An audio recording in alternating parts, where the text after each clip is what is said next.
Welcome to Sort of Off Topic.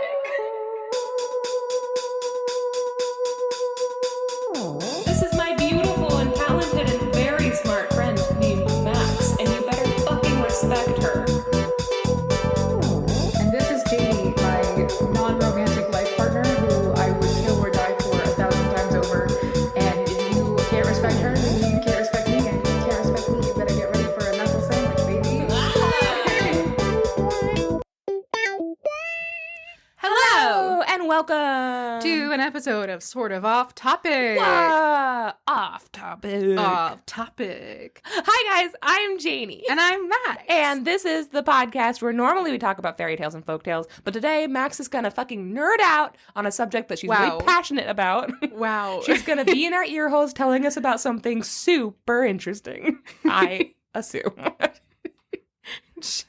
Started off and you kind of set me up being like, wow, what a fucking nerd. And then you were like, and also it's going to be really impressive and good, so raise your standards. First of all, That judge could her. not have gone worse for me. Judge her for being a fucking nerd. And also, this is going to be so fucking good. You know the Gettysburg Address? 10 times better. If you have a bad time, you're legally allowed to kill me. Joan of Arc, I assume, made a speech where she talked about how she didn't care that she was going to burn to death because viva la God or something, right? Viva la God. Dale. Dale, said Joan of Arc. And everyone in the court wept bitterly, and angels sang from above, and God reached down and like went to her lips. Nerd. That speech, fucking shitty and stupid compared to what Max is going to give you today. So true. Yeah, that's true. And you don't get to listen to it if you're a child, because children can't listen to this because of all the cursing. And also, I make stuff up sometimes. Mm-hmm. And also, you don't get to listen to it. No, you get to listen to it. Recording ends. This is just a conversation between me and my best friend, and we are not recording it. We just wanted you to know that we're having fun without you. And you can have fun with us too behind a paywall if you wanted by joining our Patreon. Max, can you please take this away from me? I think I might be actually having a meltdown. Absolutely. Please let it go. She's overheating. Oh, she's overheating. Medic. Somebody call the patrol. The patrol. The Goose Patrol. Okay, well, this is really not going to alienate anyone who's listening to this. Oh my god, if this is your first episode, please continue to listen. It'll get better after this, I promise. Again, you're making promises. It's gonna be so You're good. writing checks that I'm not sure my off-topic can cash. Max will pay you personally $5 if you don't like this. So Listen, I have like $10. yeah, so two of you better fucking write If to her two quick. of you have a bad time, I will pay you $5 and then I will die of being poor. Yeah, so you're gonna have to really not like it to let your conscience take that on. Yeah. Mm-hmm. Max, tell them about the Patreon. Okay. For $3 a month, you get access to the Discord where you can hang out with us. It's really fun. For $7 a month, you get a full-length bonus episode every month. You also get access to the back catalog of bonus episodes. You can find all that information at the Patreon link in the show notes for this episode and every episode. Okay, so you've gotten to the point where you've said the Patreon plug so many times that it's beginning to sound at the end of like fucking medicine commercials. Yeah. You know, they're like, you're gonna really love this medication and it's gonna make you have You know how sex they with say your commercials? it's gonna make you have sex with your wife real good, and everyone's gonna want to have sex with you because of the boners. And then it like gets Side to effects the may end. include diarrhea and aneurysm and Side effects. asthma. This pill will fucking kill Sleep you. shits. Do not use this. Have you ever had a screaming shit? It's where you're shitting and Leaky you're screaming. fingers. Our Patreon is so much better than leaky fingers and scream shits. So, Again, you're writing checks. I'm not sure our Patreon can cash. that's true. What if they like leaky fingers and scream shits? Also, I call leaky fingers. You can be the scream shits. I'm so sorry, guys. I'm an elementary school teacher, and I am... And that's all. And today was Friday the 13th. And I'm not fully down from the day that I had with 600 children, so... It's too many children. It's way less than last year, though. Believe it or not, this is me healthier and more hydrated than last year. Oh, I believe it, but I live with you.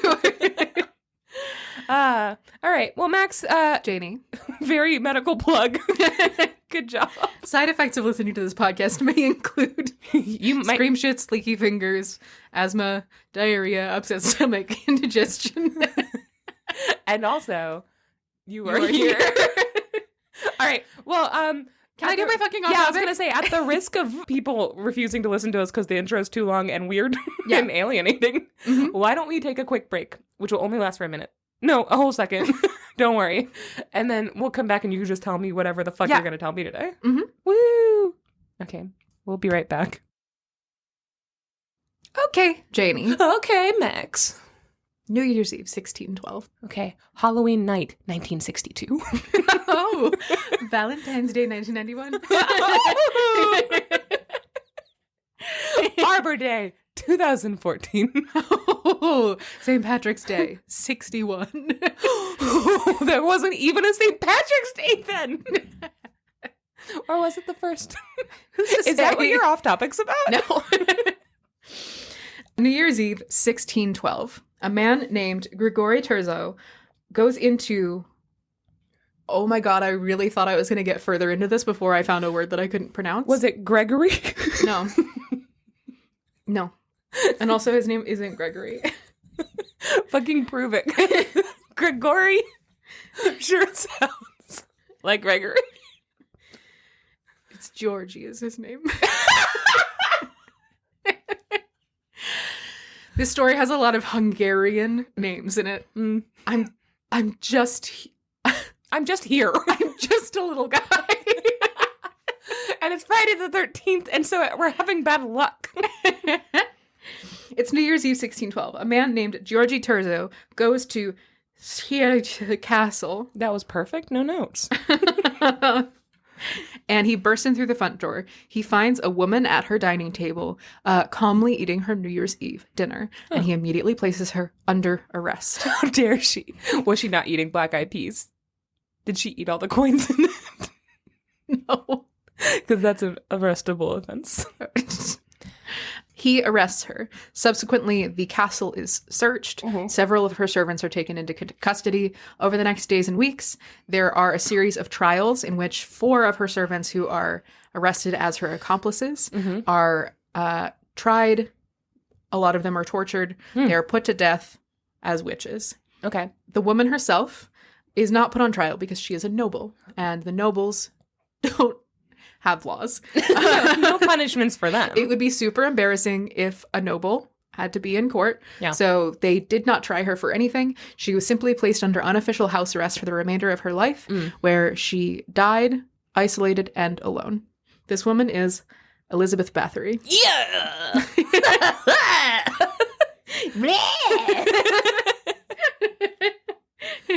God, just...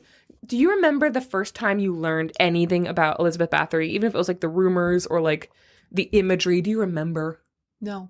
I just have this distinct, it's like an emotional memory of just being like, oh, cool. Yeah, I guess that's who I am. I'm a Halloween girl. Like, that's where it started. Nice. Yeah. I'm really excited for this. Elizabeth Bathory is best known in history as the Bloody Countess. The allegations against her that caused her arrest were that she had been murdering young girls. And what she's most remembered for is that she was bathing in their blood in order to maintain her youth and beauty. Did it work? Asking for a friend. I have access to young blood. Yikes. Ooh. Janie does not want to bathe in children's blood. Side effects may include. We'll give you diarrhea. Elizabeth Bathory, as we know her in English-speaking areas, her Hungarian name would have been Báthory Erzsébet. They have the last name, first name kind of thing. Yeah, like Chenga.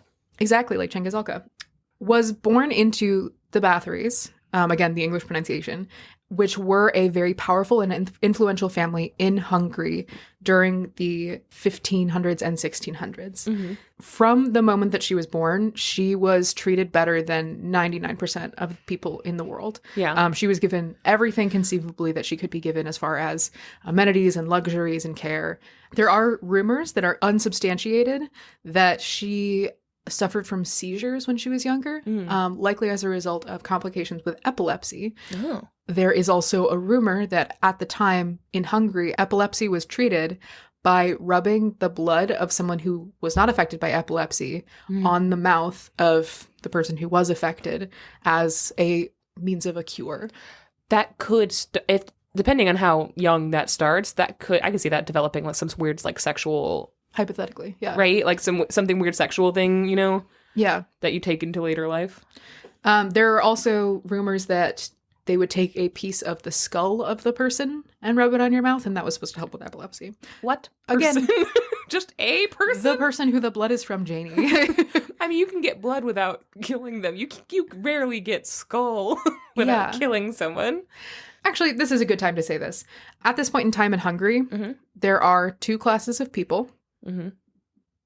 Nobles and not nobles. Yeah. And when I say people, I say that loosely because if you're not noble, you're not considered a person by the law. Something that I think is missed in a lot of discussions about Elizabeth Bathory is that as much as we consider the idea of murdering servant girls a crime now, I think morally I would absolutely consider it a crime at any point in time. Yeah. However, legally at the time in Hungary, it was not considered a crime to abuse, torture, or kill a servant because they were not considered human. Wow, that sounds great. Yeah, it's a great time. So likely, if she had epilepsy and it was being treated with blood and bones, it was probably a servant who got murdered. Wow. Yeah. Huh. Yep. They really should have fucking unionized on that. I believe so strongly in the power of unions, and I am not sure that it would have worked in that case. I just feel like all the servants should have gone on strike. You shouldn't be allowed to murder us for your blood medicine. Leave my skull where it is. Don't put it in your mouth. So true. And if you don't stop killing us, we'll all move down south. And then that's their march. That's a bad march. What? I guess it's probably better in Hungarian. It's great march. Oh, it's very poetic in Hungarian. Everything's backwards, though. You see? Like Yoda. There are also rumors that at the age of 10, Elizabeth Bathory became pregnant with a child with a peasant boy in the area that her family sort of ruled over. She wanted desperately to keep the child, but her mother took the child away from her and gave it to a peasant woman, paid her to take this baby away. We have no evidence of this except long, long after Elizabeth Bathory's death. So this is likely just a rumor to kind of like the Anastasia Romanov kind of things of, you know. But it's nice to know that people were talking about it. Maybe. Yeah. Well, we don't know that she was pregnant at that age. Yeah. We just know that there's a story that she was. Yeah. What we do know is that at the age of 13, she was married. Jesus. But that was probably very standard. Very standard. Right? It was actually a long engagement. It went from when she was 10 to when she was 13, which was like a long time. At 13, Elizabeth Bathory was engaged to Count Ferenc Nadasdy. Count Ferenc Nadasdy was a military man, and he was already very well respected at the time that they became engaged. There were, a lot of fucking wars happening in Europe. Yeah. And he was considered to be very strategic and very bloodthirsty. A lot of depictions of him later, especially when put in contrast with Elizabeth Bathory, the bloody countess and everything, a lot of people like to depict him as being kind of an oaf. And that's not the case. No, sounds like they were kind of well matched. Yes, in a lot of ways. And except that she was a child. Well, he was also a child. He was? Yeah. He was already had a reputation for being a bloodthirsty because people died so young back then. Yeah. He was older than her, but they were like, he's our greatest general. And they're like, really? How long has he been a general? 3 days, but he's not dead yet from either murder or infection. Yeah, they were like less than 5 years different. Jesus. Yep. He's pretty impressive. Yeah. He came from a noble family that was landed. So as soon as they were married, he gave her as a gift the castle of Setia, which is where she would later be arrested for her crimes. I'm going to keep changing the pronunciation until I get it right. I think what you said earlier was Setia Castle. So as a wedding gift to Elizabeth Bathory, at the age of 13, she is given this castle in the Little Carpathians. Okay. Sorry. Little Carpathians. Her family is very wealthy landed family in Hungary. His family is very wealthy landed family in, contain your reaction, Transylvania. Just as a reminder, Transylvania is a real place. Oh, it's a me, her husband. Okay. Contain your reaction. Do you fucking know me? So they are married in 1575. After 3 years of marriage, Nadasdy becomes the chief officer of the Hungarian troops, which are currently at war against the Ottomans. Mm-hmm. While he is away at war, Elizabeth Bathory, again, still a teenager, is put in charge of all of his assets in Transylvania, as well as her family's assets in Hungary that have come to her, which makes her a very powerful woman. Yeah. She is taking care of his castles, his money, his servants, all of his business affairs and everything while he is away at war. Fun little factoid, while he's away at war, they're like, wow, disgusting, bloodthirsty, what a nightmare. Super fun fact that one of his closest compatriots in the war is a little guy you might know from American history, John Smith. How? Yeah. That motherfucker was everywhere. How? Yeah. The same one who, quote unquote, married Pocahontas. He didn't. That's a lie. And one day I'm going to do the Pocahontas story. The real one. Anyway. Yeah. Woo! How? Yeah. How's that motherfucker everywhere? He was so fucking slimy. Yeah. God, he was so slimy. I'm also going to tell you, much like the Illuminati, everyone in this story is bad. Especially John Smith, which is a wild cameo.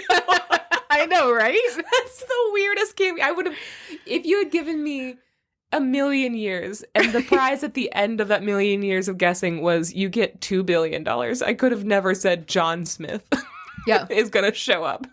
Fucking wild. And her husband at this point is like in his early 20s, right? Mm-hmm. That's also wild. Yeah. Everyone is so hot in my mind except for John Smith. Yeah. So Ferenc Nadasdy is a chief commander of the Hungarian troops. His wife, Elizabeth Bathory, meanwhile, is operating his household and everything back home. This goes on for quite some time. She is, again, very, very powerful, both because of her own birthright and the rights awarded to her as wife of Ferenc Nadasdy. Mm-hmm. Nadasdy is making a name for himself at war, and eventually the war concludes and he comes home. During this time, he becomes very, very ill. Mm-hmm. The nature of his illness is unknown, but it caused him to be unable to walk. So he comes home, he is very unwell, and shortly thereafter, he dies. Polio, maybe? I guess not shortly thereafter. The war goes on for a really long time, like 30 years. All right. And Elizabeth... At that point, wouldn't you be so bored of war? Yeah. You wouldn't even care about it. Yeah, but he's hanging out with the boys, Janie. Du Bois. The boys being John Smith. Yeah, right? The war goes on for a very, very long time. He is in and out of war for a long time. Incidentally, this war is called the Long War. Yeah. It goes from 1593 to 1606. Not that long. Like 13 years. It's not as long as the last long war. No. During this time, Báthory may or may not have been providing medical care to the Hungarian and Slovak people who were in the region that she was ruling over. Mm-hmm. That would have been something that might have fallen to her, and there have been claims that she was basically running a hospital out of the castle in the way that some other nobles were. Yeah. Unsubstantiated, but possible. Yeah. All of this is we don't have a lot of records about her life because nobody was paying all that much attention to her until long after she died. Yeah. But so just people were being injured at war. They were being sent back to Elizabeth Bathory. This could have gone one of two ways. Looking back, either she was helping people or she was super not. Or this was just another example of her being desensitized to injuries and death. Yeah, 100%. I think that that's probably more important, that she's so used to seeing things like blood and death and gore that it makes kind of more sense. And also makes you wonder why more people weren't. Were ending up like her.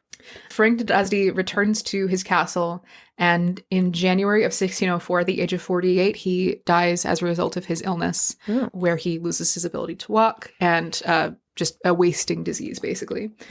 That's called karma, Ferenc. Ferenc. Yeah, Ferenc. Before his death, he entrusted his heirs and his wife to the Palatine of Hungary, Georgi Terzo. Okay. You may remember him from earlier. Gregory. Georgi Terzo, the one who arrested Elizabeth Bathory. Oh, fuck. Yeah. Uh-huh. When he passes away, he leaves his wife and heirs in charge of the man that would later arrest Elizabeth Bathory for her crimes. In his defense, he probably didn't see that coming. You would think that. Oh my gosh. So around the time of Ferenc's death, these rumors start to circulate about Elizabeth Bathory. People are calling her cruel, and they are saying that she does unnatural things in the castle and that she is not suited to inherit her husband's responsibilities or power because she is a psychopath, basically. Yeah. A Lutheran minister named Istvan Magyari, who was a very influential minister at the time, started to complain very specifically about Elizabeth Bathory. He was like, people in this area are being harmed. She can't be trusted to have this power. She shouldn't be able to have any political foothold whatsoever. He was going to Vienna and saying this to like people higher up in the government and everything like that. Yeah. And eventually Matthias II assigns Georgi Terzo, the Palatine of Hungary, who Elizabeth Bathory has been put in his care, to investigate these rumors about Elizabeth Bathory. At this point, Terzo begins to collect evidence about what is going on. He interviews a couple of people, and then he, on New Year's Eve, bursts into Elizabeth Bathory's house and arrests her along with 4 of her servants. Yeah. So, content warning for everything for the next certain amount of time. You can check the show notes for how long it's going to be. I'm going to describe the things that Elizabeth Bathory is accused of doing in her torture and murder of servants in her care. Okay. Also, important to note, it's not just servants in her care, because again, servants are not people. Yeah. The problem is that as a leader of this region, young women who are dispossessed of their families, so like if they're not married, if their father dies in the war or something like that, they don't have the proper like training and grooming to be young women in noble society. And so they will be sent to a woman who can teach them how to be. So nobody had a problem with any of this. Yeah. Until noble girls started disappearing. Yeah. The people in their eyes. Yes, exactly. Yeah. And I'm going to talk a whole lot more about that later. That's so fucked up. But the things that Elizabeth Bathory is accused of doing, starting now. There's an account of Elizabeth Bathory covering a young woman in honey and leaving her outside for insects to devour. Ew. Ow. There is a story of her stripping young girls naked and forcing them into icy rivers. Her torturing girls by driving needles into their fingers, cutting their noses or their lips, or whipping them with stinging nettles. There are accounts of her victims having bite marks on their shoulders and breasts, burns on their flesh and genitals. There are also stories that Ferenc Nadasdy, much less than being an innocent in the situation, was a partner in the sadism that she executed. There is a story that he is the one who taught her how to do all of this. There is a story that Nadasdy had a girl restrained, lathered in honey, and ravaged by insects. That might have been him. It said that he gifted the Countess Elizabeth Bathory a pair of gloves that were spiked with claws that she would use to thrash her servants when they made mistakes.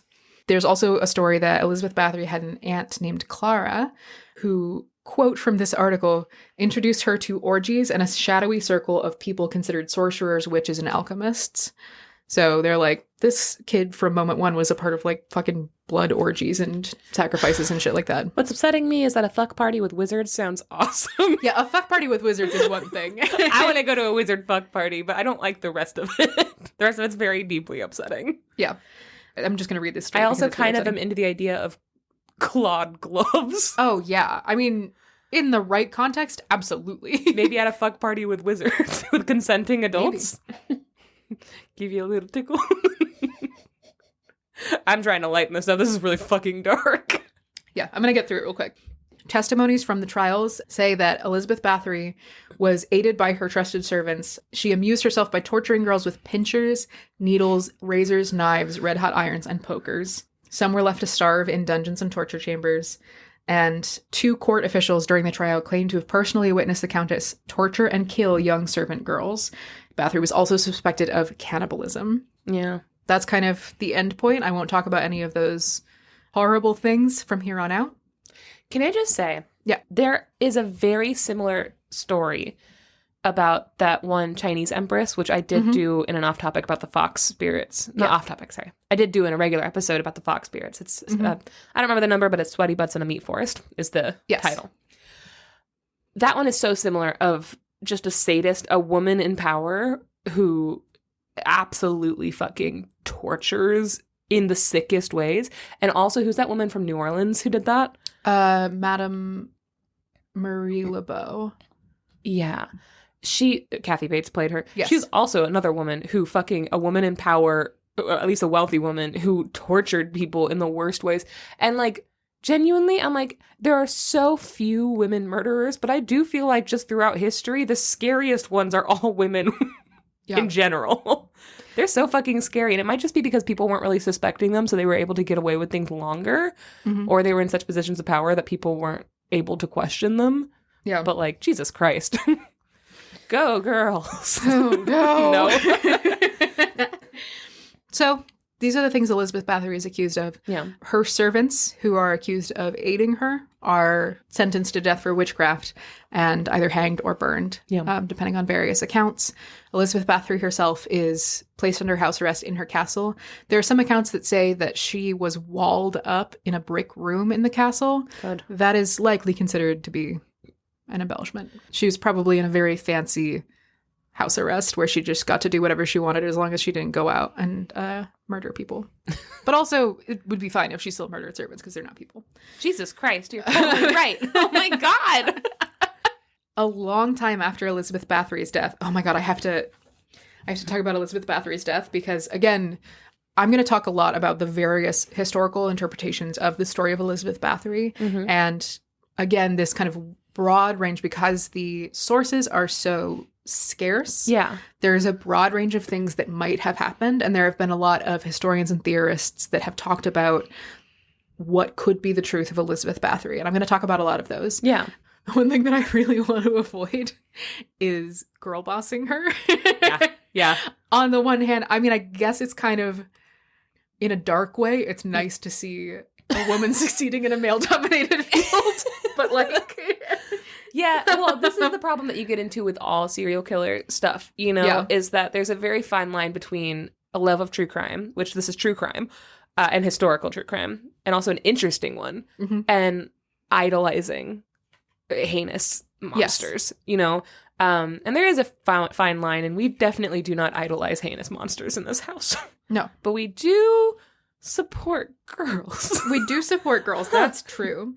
I do want to say, though, this specific little passage that I read about the death of Elizabeth Bathory, fucking straight to my heart immediately. Unfortunate. Go ahead. I'm excited. In a terrible way. Oh, no. Okay. In 1610, she wrote her will. She was already in house arrest. She left everything to her heirs. She had a couple of children at this point with Ferenc and Tasdi. She signed off on her will. She distributed everything amongst her children. And then on August 20th, 1614, quote, Bathory complained to her bodyguard that her hands were cold, whereupon he replied, "It's nothing, mistress. Just go lie down." She went to sleep and was found dead the following morning. Doctors everywhere. Listen, nothing strikes truer to being a woman than being like, I don't feel good. Something is wrong. And someone be like, just go lay down. Sleep it off. You're crazy. And then you're dead. I was like, that is a truth that echoes across the centuries. Also, I want you to remember this the next time I complain about being cold at all. Thank you. You always complain about being cold, so I would never be worried about that. Yeah, exactly. Okay, it only takes one time, though. If you started complaining about being hot, then I would be like, Janie, we have to get you to the hospital. That's true. And this is a Hungarian woman, so I feel like she rarely says that she's cold. I don't know. I feel like I'm imagining Veruca Salt from Willy Wonka and the Chocolate Factory. Just like, she probably complains about everything. She's probably a huge fucking Karen, and also she murders people. She was initially buried at the castle, but her body was probably later relocated. The exact location of her final resting place is not known. Or did she never die and she's eternal? Like a Dracula. Like a Dracula? Just like a Dracula. Oh my god, like a Dracula? Yeah. The important thing to mention for those who are not aware of or familiar with the Elizabeth Bathory story, in the process of the trial of Elizabeth Bathory's servants, because again, Elizabeth Bathory never sat trial. Oh, that's so fucked up. Yeah, she was just placed under house arrest until her death. In a fancy fucking castle where she was taken care of. During the trial, and as a combination of witness statements and missing persons reports, the number came to light that Elizabeth Bathory may or may not have been responsible for 650 deaths, give or take. That's the number.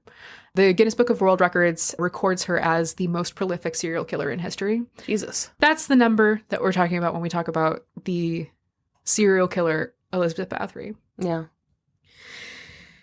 And now I'm going to talk about why I think she's innocent. What? Yes. Max, what? Yes. Max, what? Yes. Fucking twist. Okay. Down. All right. Big conspiracy brain. Fucking hell yeah. Okay. Listen. Okay. Listen.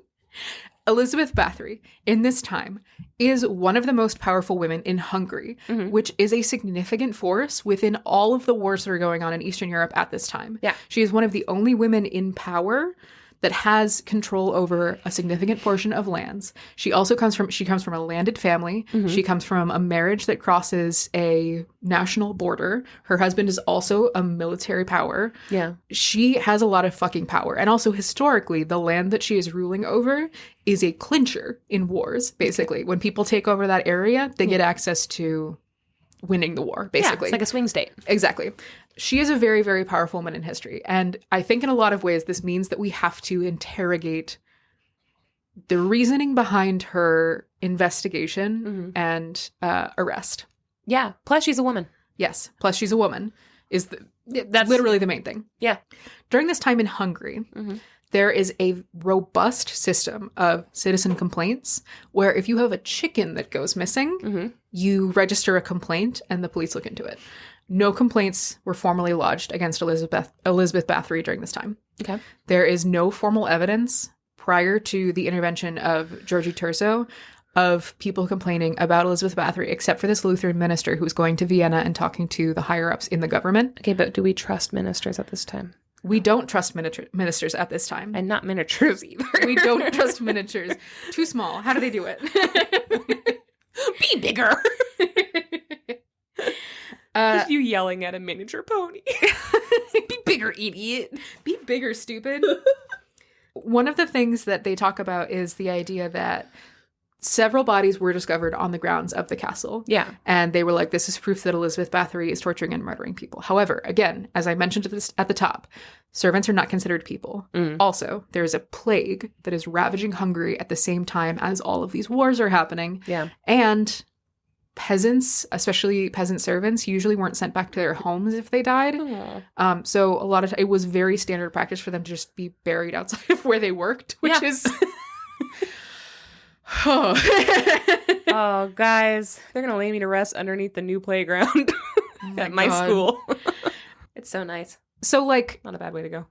Georgie Turso basically dug up a body and was like, this young woman was murdered by Elizabeth Bathory. But the truth is that at this time, it would have been very normal to have a young woman's body buried on your property. Yeah. Because she was probably a servant. She could have had injuries as a result of any number of things, not least that she was buried. Yeah. And could have been ravaged by animals or anything like that. Yeah, I guess the eaten by insects thing could have very well just been regular decomposition.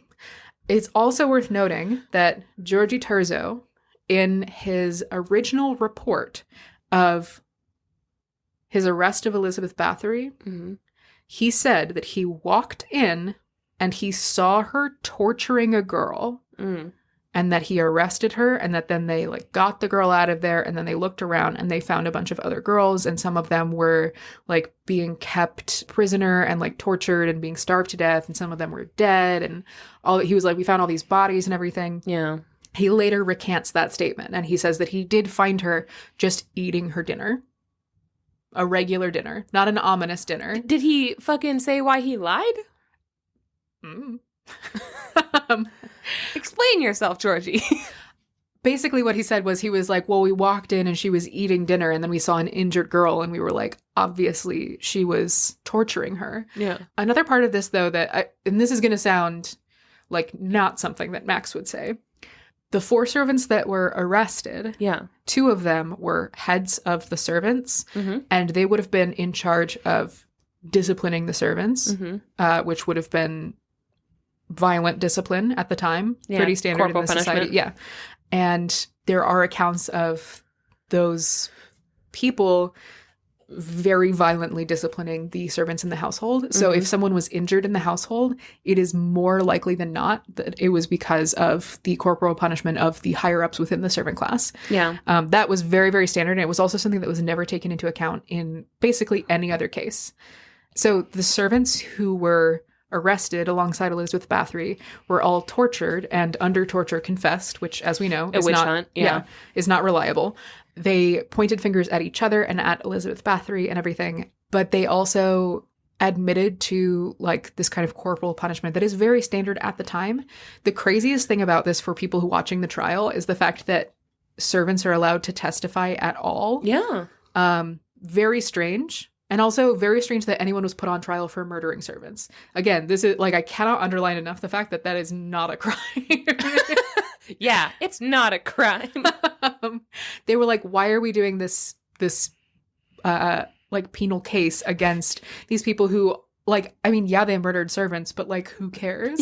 You see a servant up on the stand just like crying and being like, and then she put all these things on my fingers and all this stuff. And you see all the people in the audience like, I'm sorry, do you hear something? It's like a little buzzing. I hear nothing, Gertrude. Just being bitchy and pretending they don't exist. It's really hard to hold a trial like that. The jury is deaf suddenly, only to them, selectively. There were also, I believe, upwards of 300 witnesses called in these cases. Okay. And these range from people in the area recounting rumors that they have heard and family members of women who have disappeared. Yeah. And a lot of this is very damning testimony. A lot of them are saying, like, I sent my daughter to go learn etiquette from Elizabeth Bathory as she was like the noblewoman of the area. Yeah. She disappeared and I never heard from her again and I couldn't get any answers about what happened. Damning evidence, except that almost all of the people called to the stand are friends and relatives of Georgie Turzo. And there's no proof that their kids went missing? Their kids might have gone missing, but also there isn't like a census system or anything like that. Oh, yeah. Or they could have been at the war, or any number of things could have happened, right? It's just sketchy. Yeah. It's just sketchy. Yeah. There's enough doubt. Yeah. It's weird. There is enough doubt that I think it is worthwhile to say that. And we have accounts from a couple of victims who were like, this is what happened to me in Elizabeth Bathory's castle. Again, though, those are all very close friends and relatives of Georgie Turzo. And why would Georgie Turzo want to falsely accuse Elizabeth Bathory? Because he was going to inherit all her shit. He wasn't going to inherit all of her shit, but he was going to inherit a whole lot of political power if she was out of control, because she had control of all of her husband's holdings, effectively. Yeah. And if it passed to her heirs, it would be split up, which means that a lot of that would be kind of dispersed. Yeah. And the power would go back to her family, the Bathorys. Yeah. And the Bathorys sympathized with Georgie Turzo and his kind of side of the war that was going on. I tried to research what the war was about, and it's just so goddamn confusing. It's a very boring, long war. I mean, there were so many wars happening at the same time that I could not be. I was like 80 Wikipedia articles deep trying to figure out what the fuck was going on in these wars. But basically, the side that Georgie Turzo is on is also the side that the Bathorys are on, which is not the side that Elizabeth Bathory is on. Her family... who all of her holdings would kind of revert back to them if she were discredited, disowned, or if she died. They agree with Georgie. Oh, and they're also but very her heirs, her children, are on her, basically agree with her. Her heirs are, I'm not sure exactly where they sit. I think that they're more on the, but more closer to her opinions and everything like that. He wanted to make sure that it was stacked in his favor. Yes. Okay. And again, she's one of the most powerful women in this area of the world at this time because of the specific political space that she is in. And she also refuses to be influenced one way or another. Yeah. There is a religious war going on. There is a political war going on. There is a an internal war in Hungary, as well as an external war against the other forces in Eastern Europe and beyond. Yeah. Like, just literally so many wars. My eyes were crossing trying to read about all of the fucking wars that were going on at this time. This is how I feel reading the Odyssey or the Iliad. It's just, there's so much war. And war is so uninteresting, guys. I'm so sorry. It's the most uninteresting thing that you could possibly talk about or do. Yeah. Don't do war. Yeah. So at the risk of saying a bunch of things that are patently untrue, because I read a lot of this last night, it is my impression that Georgie Terzo had absolutely everything to gain from Elizabeth Bathory being discredited. Yeah. And losing her power. Absolutely. Mm-hmm. And also, what is more likely? That there's this woman killing 650 girls for however many years that she's alive and torturing them in truly spectacular, fantastical ways that sound like they were written by somebody who was like a fucking sadist, or that a man wanted to take power from a woman in history. Yeah.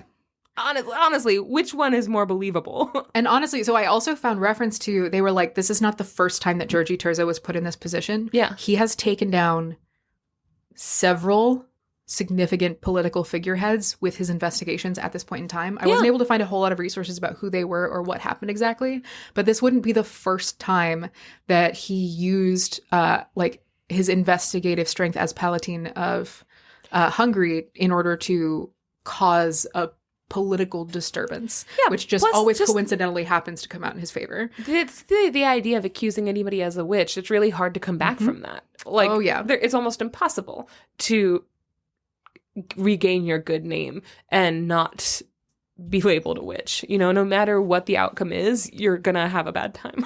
Yeah. Wow. Absolutely. Oh, I'm fucking swayed. Oh my god, I fucked up again. There's so many two-sided things in this. Her family is from Transylvania. Nadazi's family is from Hungary. All right. Well, guys, I don't know if you guys are quoting this for your fucking history papers, but, like, also do your own research. Do your own research. What the fuck do you want from her? There are too many facts. Yeah. And there's so many wars. And she's just a little guy. I'm literally just a little guy. When you're being mean to Max, you're being mean to this. Ooh, ooh. I didn't have a picture to show them. I had to do a sound. Wow, that was a really good sound. Yeah, I decided to do an ooh woo. I hated myself for it. Maybe you should be mean to Max. There's a woman who wrote a fiction novel recently about Elizabeth Bathory. Mm-hmm. And she is also a doctor in her own right, but she's always been fascinated with the story of Elizabeth Bathory. I linked to the article in the show notes, but Dr. Anushka Bailey specifically said, like, if anyone was going to be the victim of a witch hunt in Hungary during this time, it would be Elizabeth Bathory for a lot of really good reasons. She just had the most to lose. Uh-huh. And the quote from the article is, quote, I mean, who has the time in one lifetime to one by one kill 650 women? I mean, she would have to have been a busy girl. Yeah. Yeah. That is so many people. Yeah. I mean, you could do it in a year if you did 2 a day. I was going to say, doing 2 a day, maybe. Mm-hmm. But she wasn't killing them on New Year's. Oh, I guess she could have started the previous New Year's.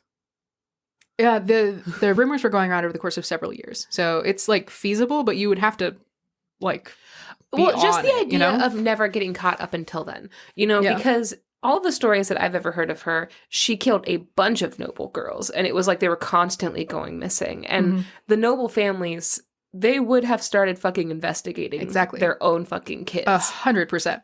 The figure of 650 people, 650 victims, one of Elizabeth Bathory's servants claimed that they saw a figure of 650 victims in one of Bathory's diaries, which was never produced as evidence in the trial.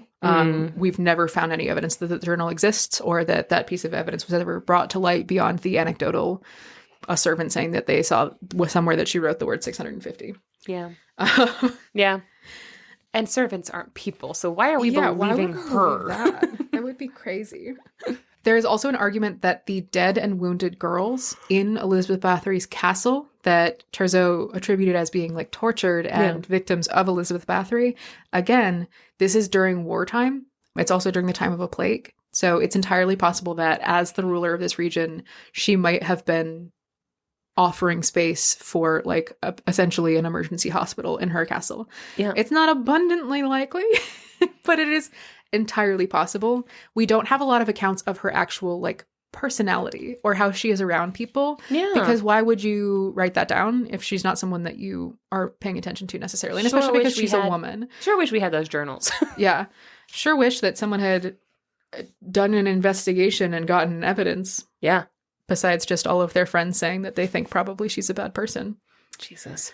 A very, very generous theory, I will say, that Dr. Anushka Bailey has. Mm-hmm. And I wish this was true. Okay. I hope it's true. I don't think it is. Okay. But a very generous theory put forward by Dr. Anushka Bailey is that the 650 women, that figure that's cited in the trials, she did research. Dr. Bailey did a bunch of research into who those women were and where they came from. And a lot of them were young, noble women who, again, had been dispossessed of their inheritance, either because of things that happened within their own family, things like their father dying, or perhaps they were like engaged and then it didn't happen, or being on the any wrong number of side things. of the war. Being on the wrong side of the war. Yeah. They were not going to be well off. Yeah. Basically, that was the thing, is that like these are young women whose future is no longer secure. Yeah. A lot of them are considered unmarriageable. Yeah. So they weren't going to be able to marry their way out of the issue. And societally, it was very standard to send women like this to like noble women in order to be trained and in order to gain some aspect of like societal respect back.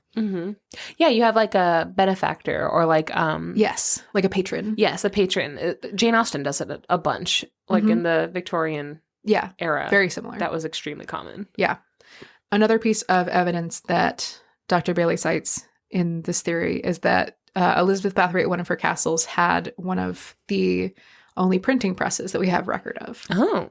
So Dr. Bailey puts forward the idea that Elizabeth Bathory, who was an educated woman herself, again, she came from the higher echelons of society. Yeah. She spoke 4 languages. She was very well read. The accounts that we do have of her in conversation are that she is very quick and she is very adept in everything that she sets herself to.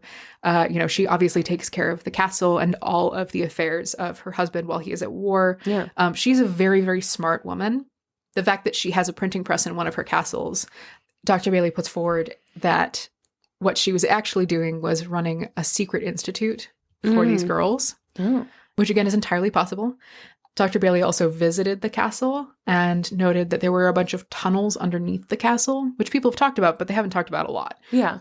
But there are tunnels underneath the castle of like servants' tunnels, obviously, but also some of them go out further and that kind of thing.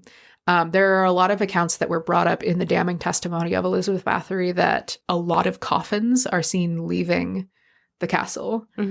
And they use this as a reason for why more bodies aren't uncovered on the castle grounds in order to come up with the 650 people number. They buried them elsewhere? It's possible. Yeah. But the theory that Dr. Bailey puts forward is that these girls who are unmarriageable are taught to read and they are taught to fend for themselves, and then they are smuggled out of Hungary in coffins. Again, a very charitable reading of it, I think. It's also, as a fiction writer, I could see that being a huge part of her book and being a very interesting story. But doesn't feel as... It's another thing of like the Occam's razor, like the most likely scenario is probably the truth. It's probably just that she was doing her noble woman deeds, of like letting these girls stay in her castle. Yeah. The other thing that she mentions, though, is that immediately after Elizabeth Bathory's husband died, she went to Venice and she spent the modern-day equivalent of 26 million pounds on clothes. Oh. Which is a figure that you cannot possibly come to unless you are buying, like, hundreds of items of clothing at this time. Yeah. And they're like, there's no way that was all for her. No nobles are pretty bad. But they were like, the idea is that she was buying clothes for these women and then smuggling them out. It's kind of cool. Again, would be very cool. Yeah. If it's true. And I don't mean to say that it's not. It's just there are a couple of different ideas about how this would go. And my understanding of the Hungarian nobility at this time does not lend me to necessarily believe in their altruism. Yeah. But also, it's kind of going in the exact opposite. You know, I feel like people really love to, especially with women, but just in general with historical figures, they love to fucking pick the worst and sickest stories and then perpetuate that, right? Like, you would love to believe that.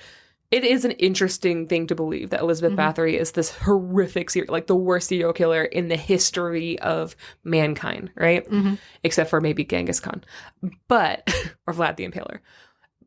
But on the opposite end of that, being like, actually, she was teaching disenfranchised women how to read, and she was smuggling them out and giving them millions of pounds so that they could go off.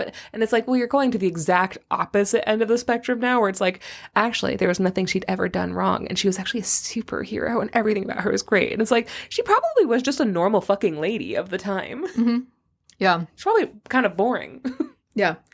So this comes to kind of the various interpretations of the Elizabeth Bathory story. Yeah. The one that I personally believe is that Elizabeth Bathory is a modern day equivalent of a very bad person who probably murdered her servants, probably tortured them, again, by modern equivalencies, but who was at the time not a criminal and who was targeted because of her political standing and in order to allow this group of men, and especially because she is a woman, allowing this group of men to regain some amount of power and to be more assured of their status in the political landscape of this war. Yeah. There's the idea that she is this prolific serial killer.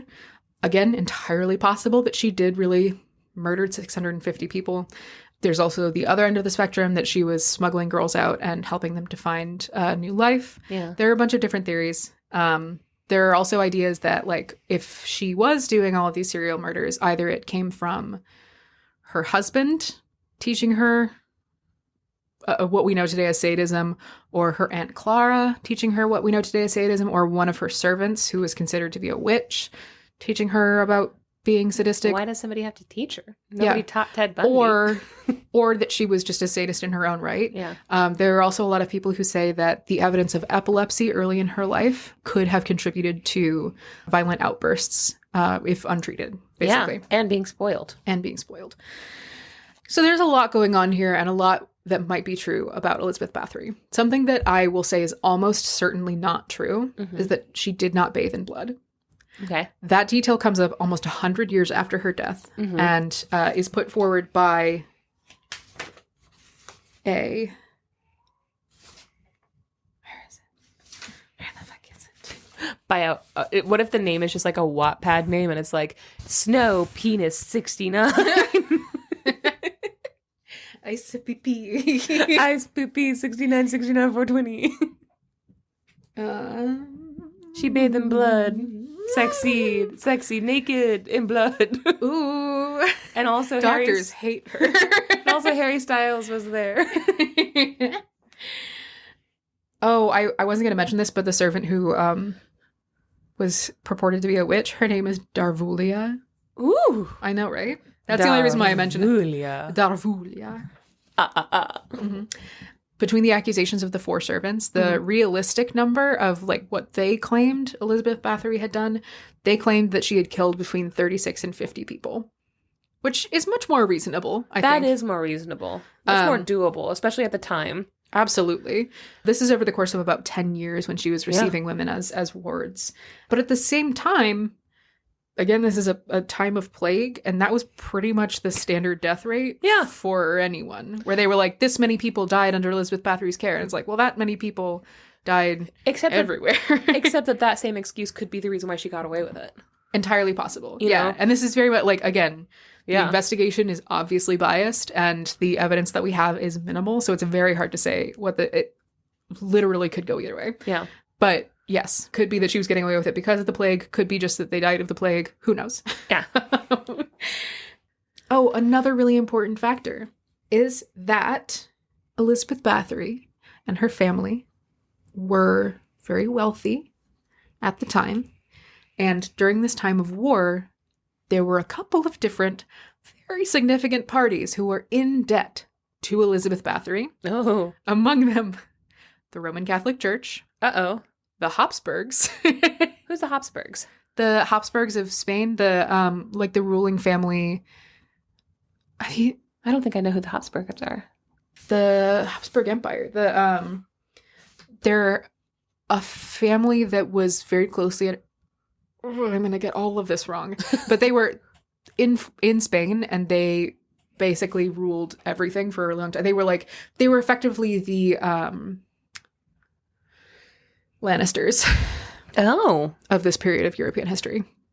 Which is wild, because the Lannisters always pay their debts. Mm-hmm. Oh my god. Well, sometimes they pay them with murder. Habsburgs. Yeah.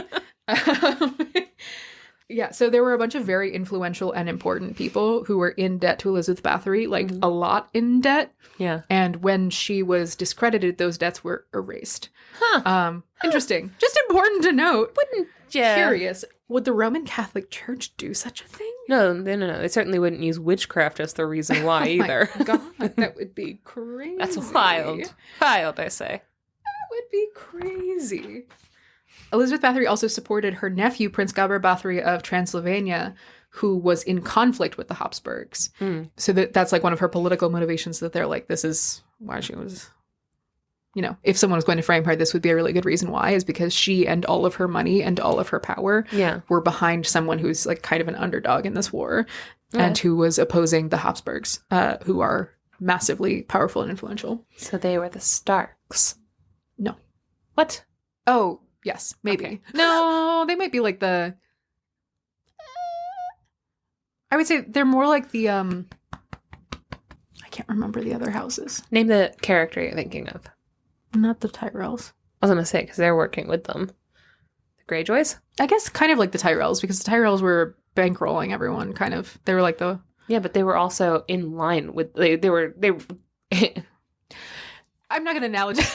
It's been too many years since I watched Game of Thrones. I was about to go into the entire history of the Tyrells, and I was like, what if I spoil it? And then I was like, what's this off topic about?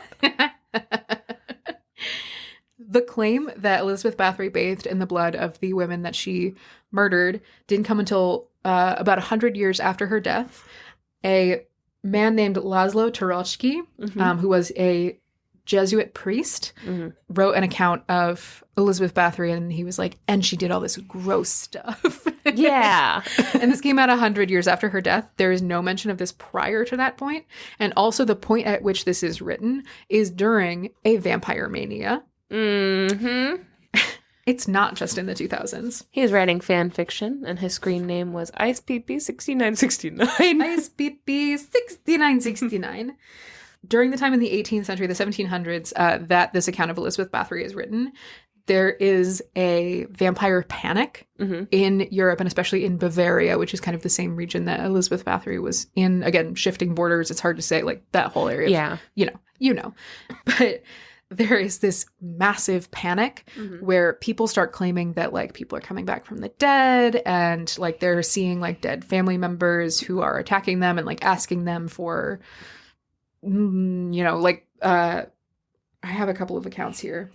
In Eastern Prussia in 1721 and in the Habsburg monarchy from 1725 to 1734, there were two famous vampire cases which contributed to the kind of hysteria that was happening around this vampire panic in Eastern Europe. One of them is the corpse of Petar Blagojevich. Blagojevich was reported to have died at the age of 62, but after his death, his son said that he came to him and asked him for food. When the son refused, he was found dead the next day, which I'm like, how do you know then? How do you know?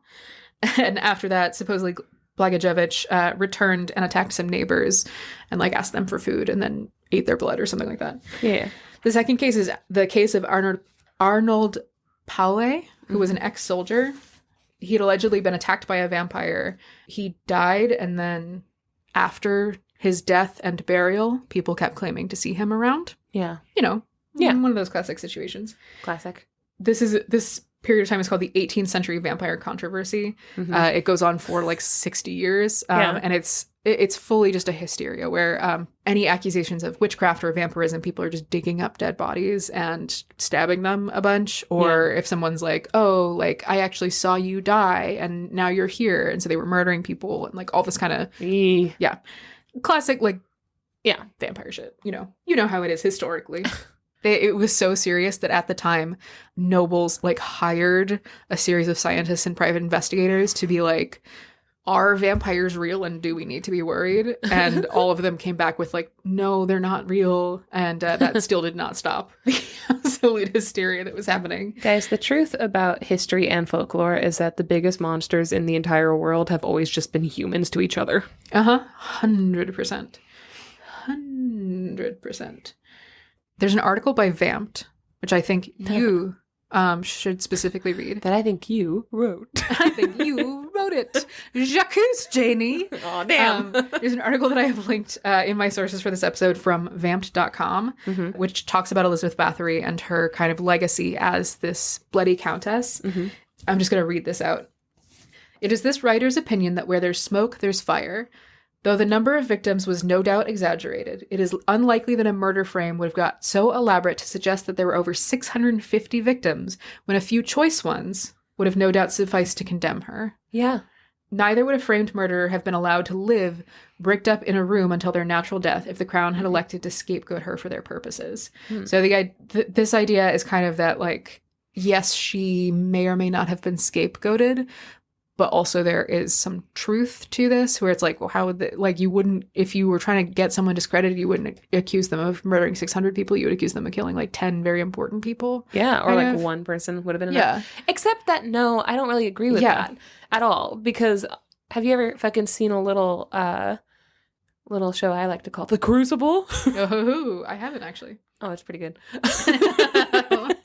I'm just saying that the claims are outlandish. I mean, how many stories have we, it's always outlandish. It's always huge numbers. And it's not just she spoke to the devil. It's that she licked the devil's butthole. Like, it's so specific and so gross and so over the top that, no, 650, why not? They could have said 1,000.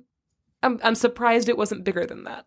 Yeah. And it wasn't the fucking people in power who gave that number. It was a servant who probably didn't know how to read. Who said, I saw that in her diary that I was reading. No, you didn't. Fucking prove it.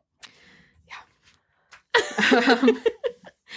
There are a lot of discussions about Elizabeth Bathory that center on the fact that, again, she is specifically like poised as a female serial killer. Yeah. And at this time, again, I think that the theories about her life and her motivations are evidence to the idea that her story has been viewed historically through a very specifically gendered light. Yeah. Where, as you said, like, why did someone have to teach her? Why are all of the things like, oh, her husband taught her, or her aunt taught her, or the servant taught her? Why isn't she capable of cruelty for cruelty's sake? And there's this idea that women historically, like, they don't do bad things unless something bad happens to them. Yeah.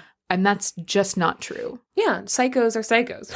Yeah. But they're bad people do bad things, and women are not born innocent or anything like that. I think that women throughout history a lot of times have been treated as, they've been treated with kid gloves of being like, oh, she didn't know what she was doing. Yeah. And they're, again, it's like, great to see a woman succeeding in a male-dominated field, but like, it's like they are exactly as capable of violence and of sadism as any of the men who were acting at the same time and doing equivalent amounts of murder. And a lot of the things, like the way that the things are viewed historically, the way that the stories are told is that these women, like, oh, something happened and then she became bad. And history doesn't treat women as though they can just be bad. Yeah. And that's wild. Yeah. But I think it's definitely worth considering. I also think it's worth mentioning that, again, this story of her bathing in the blood of her victims doesn't come up until 100 years later. Yeah. And that is also specifically something where if you heard that a male serial killer was bathing in the blood of his victims, you would have a very different reaction, I think. Yeah. Because the story is that Elizabeth Bathory bathed in the blood of her victims in order to maintain her youth and beauty. Yeah, it was vain. It was vanity, which is considered like the primary crime of women. And that's also something that at the time that this account was written of Elizabeth Bathory was not just like the prevailing idea about women, but it was accepted fact that the one sin that women are capable of is vanity. Yeah. And jealousy and envy. Like all of those nasty. Yeah. But even those come down to vanity, I think. Yeah. Where, yes, this idea that like vanity is the only thing that could drive women to do something wrong. And also, I mean, everything that's written about women at this time in history, there are a couple of treatises on like gender politics written at the time. Yeah. And they're like, listen, women, so stupid. They don't know anything. They're they're literally not even people. They're like if you made a person shape and then made it sexy and then made it able to make babies. Yeah. So you can't blame them when they do things that are silly. That's true. And that's the reason why I don't think I should get in trouble for stealing chips from the store. They'll never learn if you don't teach them violently. Yeah. But like that is very much the attitude around women, is that they are very like, we talk about women being treated as a secondary class in history a lot of the time. And this is very, very true at this time in history. Yeah. That women are treated as like a different species almost, that is incapable of intelligent thought or independent motivation. Pretty fucked. Yeah. Pretty fucked. It also, all that also reminds me of Lizzie Borden and why Lizzie Borden wasn't actually, she never served time and was never punished for murdering both of her parents, is because the jury was like, okay, but like realistically, a woman couldn't murder two people with an axe, you know? And that's why she got off. It was she would break her nails. Well, they were like, she's not strong. A woman isn't strong enough to do this crime. Yeah. And also, like, women poison. They don't do violent crimes. And then she got off and everyone was like, okay, but she for sure killed both of her parents with an axe. And they were like, I mean, maybe. And it's just like, listen, sometimes sexism works for you. Sometimes it works against you. So true. So true. Yeah, so there's this kind of idea that Elizabeth Bathory wasn't capable of cruelty for cruelty's sake. And I think that she absolutely was. Whether or not she actually participated in that cruelty is a matter of some debate. And I think that, truthfully, like, the historical nature of it is impossible to know because we just don't have enough sources from the time. And we don't trust men. So. We don't. Listen, if you learn anything from me as a person, any of the things that I ever talk about, it is that when someone tells you a story, you have to remember who is telling you the story. Yes. 100% of the time. I don't care how much you trust someone, you have to know who they are and why they're saying it the way that they are. Yeah. What's their vested interest? Listen, I'm telling this story on a storytelling podcast. This is the thing that we do, like, as the spin-off from the storytelling podcast. But when we talk about the off topics, we are telling these stories because we think that they are interesting stories. And we're trying to, like, wow each other and you, but also we're telling it to each other. We're talking about it for the, like, story value of it. Yeah. And not so much for the historical accuracy or anything like that. We're telling these stories to talk about them and to think of them as stories, which is a motivation, and it is a bias that affects the way that we tell stories. And in the same way, history tells stories. If you know a story from history, that is already bias. Yeah. Because history is not a independent and sanitary article that happens on its own. It is people telling stories, and when a person tells a story, it comes with a bias, and it comes with the motivations of that person and who they're telling it to and what the context is and what they're trying to tell them. So the history of Elizabeth Bathory, we don't have enough hard evidence to say necessarily what exactly it was that she did, but every story has all of these options, and hers is, I think, particularly egregious in how she has been treated historically. Yeah. Considering that, again, her bathing in blood didn't come up until 100 years after her death. And no, that's just not true. Some things that we do know, though. Okay. We have a couple of accounts, a couple of things culturally that happen as a result of Elizabeth Bathory. Most of them happen in the 1900s. There are some literary historians who believe that Elizabeth Bathory is the inspiration for the character of Carmilla, who is one of the first, like, vampire novels that comes around. Carmilla is the story of a woman who is a vampire. She is a woman in power, and a young woman is sent to her as, like, a ward, and basically Carmilla develops an infatuation with this young woman and, like, tries to drink her blood and everything like that. Yeah. There's an idea that Carmilla comes from Elizabeth Bathory, and I think that's fairly well founded. Yeah, that makes sense. There's also an idea that Dracula, Bram Stoker's Dracula, comes from Elizabeth Bathory. I think that that's slightly less well founded, but still possible. Dracula might have come from Carmilla. That's more likely. Because Carmilla came first. Yeah. Which is the first time. Carmilla. A woman has come before a man in history. Whoa. That's gender essentialist of me, but like... We're already on a roll. Yeah, no, if anything, it's like fucking 2 degrees from Elizabeth Bathory. Yeah. First degree being Camilla. Yes, 100%. So there are a lot of things that she has had an effect on historically. Mm-hmm. Again, this idea of her bathing in blood is something that was particularly interesting to a lot of artists and creators in the 1900s. There are a lot of really cool movies that came out of it. A lot of the like camp horror movies and of the 50s, 60s, and 70s and everything. And also the Brothers Grimm, The Queen Bathes in Blood, and the Brothers Grimm with Matt Damon and Heath Ledger. Yes, exactly. It's 100%. fucking great. It's Monica Bellucci. It's fantastic. I want to rewatch that. Yeah. I think I want to rewatch that this October. If you guys want to rewatch it with me, shoot me a DM. I want to. Okay, well, go on the Discord. Elizabeth Bathory at the time of like all of these sort of gothic horror movies in the 1900s is already an icon, specifically because of this idea that she was bathing in blood, but that sort of became solidified and cemented in the later part of the 1900s. There's a book that's published in 1983 by Raymond T. McNally called Dracula Was a Woman that is the idea that Bram Stoker's Dracula comes from Elizabeth Bathory as a historical figure, which sounds fucking fascinating. Yeah. Specifically, he cites the fact that in the novel Dracula, after drinking blood, appears younger, and he thinks that that specific part of the Dracula story comes from the stories about Elizabeth Bathory, because a lot of time, like, vampires that wasn't a part of the vampire mythos prior to that necessarily. Yeah. That like their youth or their agelessness came from drinking blood, but it didn't have any like physical cosmetic effect, which might have come from the story of Elizabeth Bathory bathing in blood in order to remain young and beautiful. Also, how many people would it take to fill up a bathtub? 2, 3? 3, probably. Isn't it like... You can imagine... It would get cold fast. Also, 98.6 degrees is a cold bath after a while. So true. Janie would know. Yeah, I take extremely hot baths. Raymond T. McNally is also the person that put forward a lot of the ideas about the gender roles playing a part in our interpretation of Elizabeth Bathory historically. Well, the book, Dracula Was a Woman, contributed to a whole new era of scholars looking into Elizabeth Bathory through a more feminist view. That's a fantastic title. I know. I really want to read it. Oh my God. Can we make shirts that say Dracula was a woman? I don't even know that I believe that, but just as a phrase, it's so good. Dracula Was a Woman is such a fucking great... Yeah, we should make shirts for that. We can do that right now. Hell yeah. We gotta go. The last thing that I want to talk about is Marquis de Sade. Okay. Marquis de Sade, if you are not familiar, is a historical figure that we have historical records of.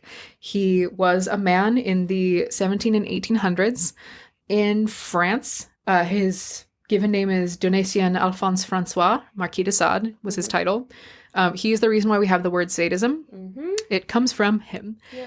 He was a writer and a political activist and a nobleman. He specifically wrote a bunch of novels, treatises, some would say like threats about basically sexual violence and like the idea of getting pleasure from like inflicting pain, which again, like not talking about this in a consenting sexual scenario, but because that is an entirely separate thing. But specifically for the Marquis de Sade, this was something where he was like writing his fantasies about violent sex with unwilling women. Yeah. And he wrote and published a bunch of these things. A lot of them. And eventually he was imprisoned for thought crimes. For political reasons, mostly. But he's an edgelord. Yeah. Where he's like, I wouldn't actually do this. I just wanted to see what your reaction would be. Like, wouldn't it be fucked up if I did? Yeah. But also he super probably did do some truly horrendous stuff. Yeah, this is a real Army Hammer defense. You know what it'd take to eat a person? Oh my God. You know what being a cannibal entails? And it's like, listen, Army. Yeah. Your name is Army. He came from a noble family, which meant that a lot of his punishments were, like his legal punishments were less severe than they might have been. Yeah. But he started off as an officer in the 7 Years' War. And then there were a series of sex scandals that led to him being taken out of the army, later being detained in prisons and then insane asylums for the things that he was saying and doing. He kept getting released. And every time he would end up in prison, his wife would smuggle his publications out and share them with the world. What's up with her? To the detriment of perhaps everyone. No. Can we please perhaps have some information about her? What's your deal, that's lady? a whole other off topic, but I just wanted to talk about this. Like, his books are accounts of like truly horrific things, and we like the things that he is saying that like his self-insert basically fantasies like about American these things. Psycho. Yes, very American Psycho. Yeah. American Psycho heavily influenced by the stories of Marquis de Sade. Yeah. He like factually and himself, they were like, at the time he was on trial for like, hey, you are hurting people. And he was like, no, I'm not. And they're like, we literally have a book that you paid to publish that says you are hurting people. And he's like, that's just fiction. Yeah. And it's a lot of stuff like that. But we have we have the stories of him being like, this is like what I think is great and good. Yeah. And I wanted to mention him because a lot of times, first of all, Elizabeth Bathory is described as a sadist a lot of times. That term didn't exist at the time of... And there's no proof that she was getting any sexual gratification, even in like the rumors. Absolutely. I also think that she's one of the people that is specifically like underlined historically as being a sadist. And I feel like more people are familiar with the term sadism than are familiar with the Marquis de Sade. And that's fucking crazy to me because we have an actual guy who was actually like, this is what I'm into. He said the quiet part out loud and everyone was like, but what about that bitch Elizabeth Bathory? Yeah. She wasn't even around at that time. Yeah. He was after her. I mean, I wanted to mention that because like, I think, again, credit to women for their work, but people are like, wow, one of the first serial killers. And it's like, maybe, but also definitely not one of the first. Yeah. Like definitely not one of the first. And also probably just not even the evidence to support it is not nearly as hefty as the evidence against so many other people, not even mentioned historically. Again, not to undercut her achievements, I guess. Yeah. But like when we talk about Elizabeth Bathory, I feel like it's really hard to talk about her without talking about the nature of femininity in history and how it relates to violence and the way that the men of the time and later chose to use her as an icon of women's violence and what that says about women. Yeah. So yeah, that's it. Fantastic, Max. Thanks. That was very exciting. Thanks. I've been thinking about it a lot. It's the perfect time to learn about Elizabeth Bathory. Yeah. Spooky season. Everyone, are you registered to vote? Hey, are you guys registered to vote? You can vote for a woman. And as we've talked about with this episode, go girls. Go girls. I don't know. What if we get a cease and desist from Kamala Harris? It's like, that wasn't the episode to mention me on. Go ahead and get my name out your mouth. Come on. Oh my goodness. I really liked that. That was fantastic. What I think that from all of the things you just told me, I think I am much more likely to believe that she didn't kill a single person. Yeah. Or if I don't even believe that she killed the 40 or 50. I don't believe I think that she probably was a boring, normal, noble woman who probably interacted with her servants as little as she possibly could. Yeah.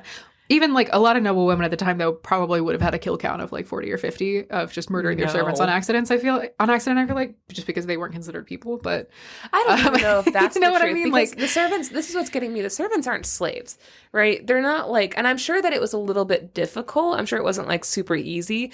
But the idea of like you wouldn't have like if you started noticing that your coworkers were being violently murdered, you probably would be like, well, I need to get a new job, like I'm just saying, not that it would have been particularly easy, but if those were the stakes, then there's no way that 10 years of doing this and seeing even 40 or 50 girls horrifically murdered wouldn't have you fucking going out the door, you know? Yeah. Or at least starting rumors around. Because servants fucking talk. The thing about peasants is that there was a lot of them. They were having lots of fucking kids, and they fucking talk. And there wasn't a single story about Elizabeth Bathory. I don't think she killed anyone.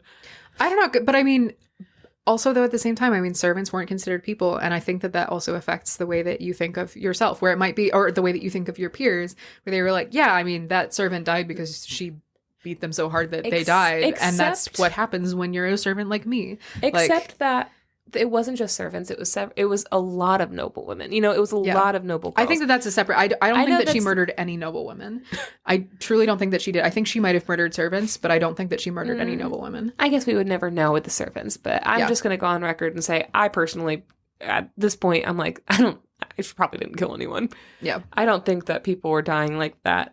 I think that they were probably dropping dead from things like plague and malnutrition and shit like that. Yeah. Syphilis and war and being just randomly murdered outside by a man. You know, like, yeah. I think it's way more likely than Elizabeth Bathory is taking time out of her day to murder servants.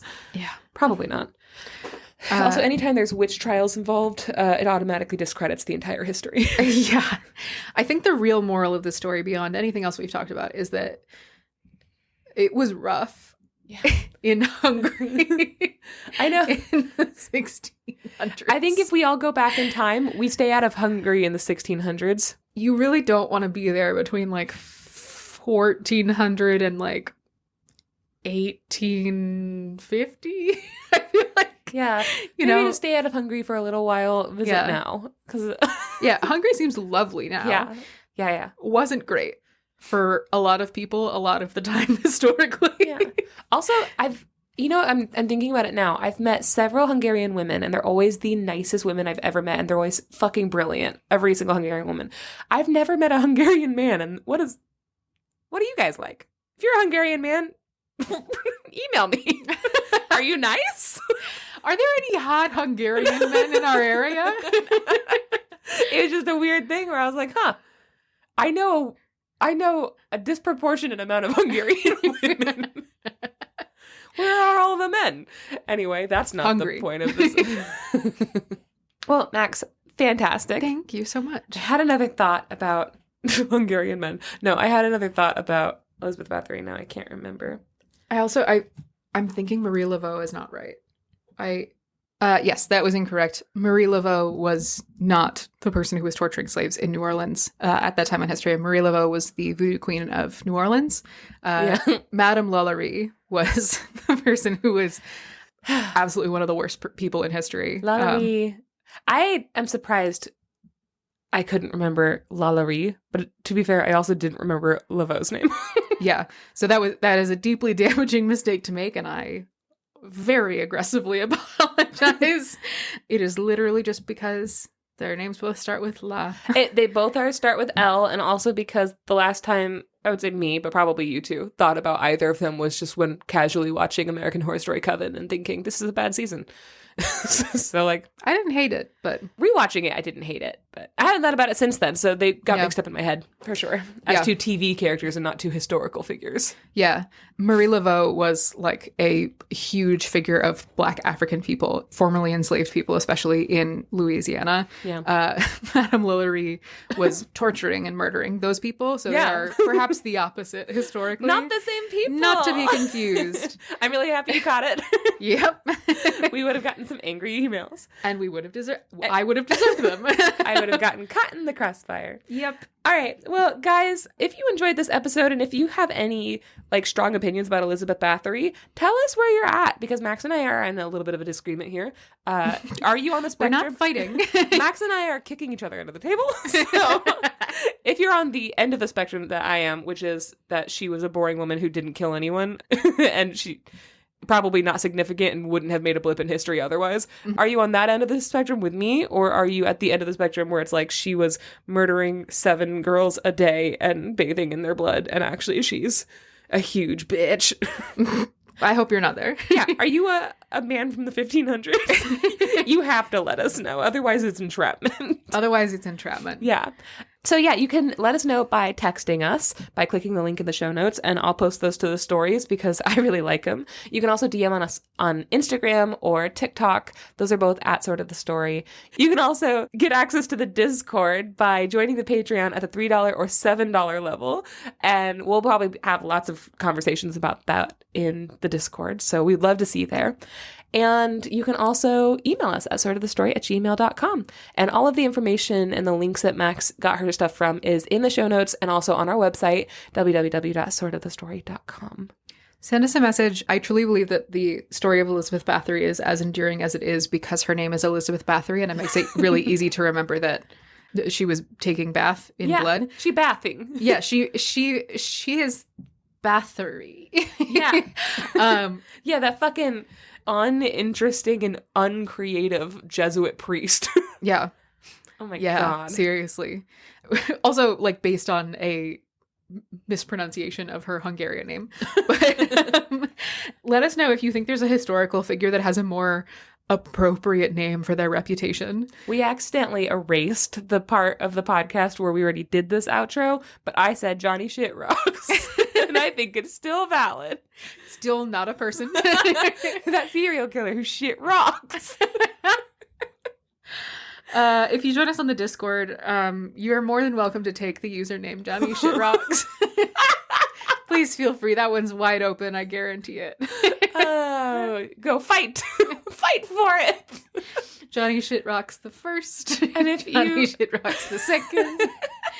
We can all be Johnny Shit Rocks if we all believe. Yeah, honestly, in our hearts, we're all Johnny Shit Rocks.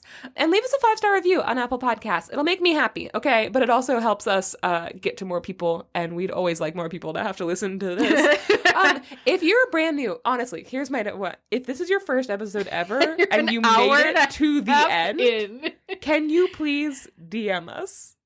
I just want to know what's who you are. wrong with you. I want to know. What did you think? Was it too much? Oh my God, what if they're mean to us for the first time ever? I'm not equipped for that. I'll handle it. I'm equipped for that. I did a hula hooping competition in front of 5th grade boys today. So I'm equipped to have people be mean to me. Guys, we love you, and we will see you next week for a whole brand new off topic. My last one of the season. Yes. Woo! And then the week after that, my last one of the season. And also my birthday. Are you guys going to miss us? After my birthday when I die. Max is going to die 10 seconds before she turns 30. Yeah, I don't want to be old. Yeah. That's gross. All right, guys. We will talk to you soon. Bye. Bye. I got quizzed by a 2nd grader today. Did you pass? No. And the fact that I didn't pass for this specific quiz. Oh, no. Genuinely. What was it? A 2nd grader came up and he was like, Miss Wabadoo, have you ever seen or read Goosebumps? By the way, that is how that's how they talk. Yeah, all of them. All of them across Every the board. time you do the voice of one of your children, it's that exact voice. The problem is that I know this particular 2nd grader. I think of him as a 1st grader still, and that is how he talks as a 1st grader. He's getting out of it. But he was basically like, have you ever seen or read Goosebumps? And I was like,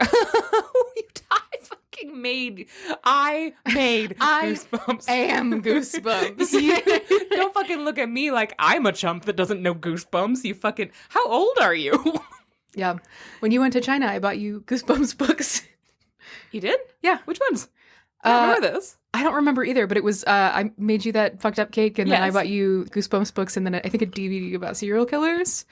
Wow, I don't remember this. I remember the cake. The cake really... The cake was the main thing. The cake really fucking stole the show. It was a cake that was just... It was like a lumpy pink cake covered in like hundreds of little eyeballs. That's so good.